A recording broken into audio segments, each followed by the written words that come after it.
এই আন্দোলনে একেবারে যদি বলি যে আন্দোলনের সরাসরি নেতৃত্ব দিয়েছিলেন যারা, যারা টেনে নিয়ে গিয়েছেন সেই যে তরুণ প্রজন্ম যাদেরকে এখন আমরা জেনজি বলে চিনে থাকি, এদেরকে নিয়ে আপনার ভাবনাটা কেমন?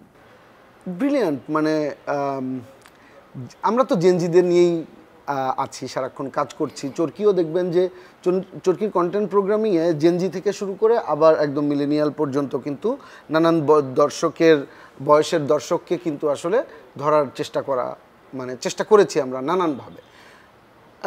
জেনজিরা খুবই আধুনিক মনস্ক এবং মেধাবী তো বটেই, এবং একই সাথে খুব কুইক ডিসিশন মেকার।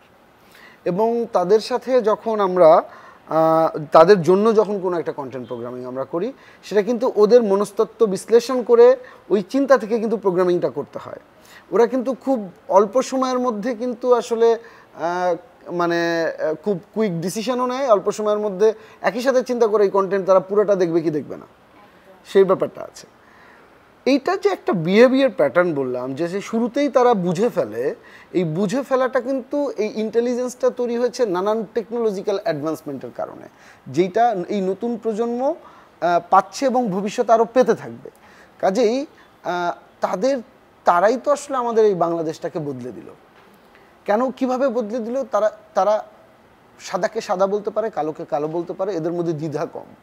এরা খুব মানে ক্লিয়ারলি বলতে পারে সে অন্যায়কারী যেই হোক, নিজের পরিবারের সহজে তারা এবং নিজের পরিবারের হোক, নিজের দেশের হোক, খুবই ক্লিয়ার আন্ডারস্ট্যান্ডিং আছে। আবার একই সাথে চোখে চোখ রেখে বলতে পারে যে এইটা আমি পছন্দ করছি না, অথবা এটা তুমি ভুল করছো।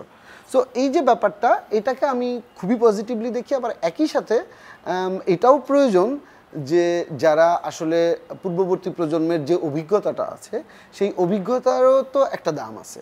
সেটাকেও কিন্তু আসলে অস্থির হওয়া চলবে না, সেই অভিজ্ঞতাটাকেও কিন্তু আসলে ধারণ করতে হবে, সেই অভিজ্ঞতা থেকে শিক্ষা নিতে হবে।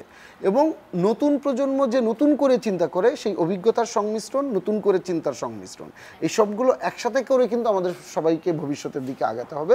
তো আমি মনে করি খুবই আশাবাদী আমি জেনজি নিয়ে, যে ব্রিলিয়ান্ট সব কাজ করছে। এবং যখন আমাদের কাছে কোনো নির্মাতাও, এই বয়সের যে নির্মাতা আছে, তাদের চিন্তা খুবই আধুনিক এবং চিন্তার জায়গাটা দেখে আমি সবসময় অবাক হই, নিজে অনেক ইন্সপায়ার্ড হই। এটা এই যে বলছিলেন যে তারা খুব কুইক ডিসিশন নিতে পারে, এবং সেই কুইক ডিসিশন নিবে যে এই ধরনের মনস্তাত্ত্বিক জায়গাটা আপনারাও ধরতে পেরেছেন বলেই বোধহয় চরকি এতটা জনপ্রিয় হয়ে উঠেছে বাংলাদেশ না কেবল, বাংলাদেশের বাইরের মানুষের কাছেও, আমার যেটা মনে হয়। থ্যাংক ইউ, আমি কমপ্লিমেন্ট হিসেবে নিচ্ছি। তবে চরকি তরুণদের নিয়ে কাজ করে ডেফিনেটলি। এই প্ল্যাটফর্মটা তো আসলে একটু তরুণদেরকে একটু মেবি বেশি প্রায়োরিটি দেয়, আমি জানি না। কিন্তু আপনি আমাদের যারা নির্মাণ করেন, যারা লেখক আছেন, যারা অভিনয় করেন, প্রত্যেকটা জায়গাতে কিন্তু তরুণদের একটা প্রাধান্য কিন্তু আমরা দেখতে পাই। কাজেই যারা তরুণ দর্শক আছেন, তারাও আসলে নিজেদের প্ল্যাটফর্ম হিসেবে এটাকে যে খুব ভালোভাবে রিসিভ করেছেন, সেজন্য আমি অনেক কৃতজ্ঞ। তবে আমরা চেষ্টা করি যে সংমিশ্রণটা করার, মানে একদমই সব বয়সের দর্শকের জন্য, কিন্তু তরুণরাই কিন্তু সংখ্যায় বড় একটা সংখ্যা। তো সেই সংখ্যাকে নিয়ে তো অবশ্যই কাজ করাটা প্রিভিলেজ আমি মনে করি।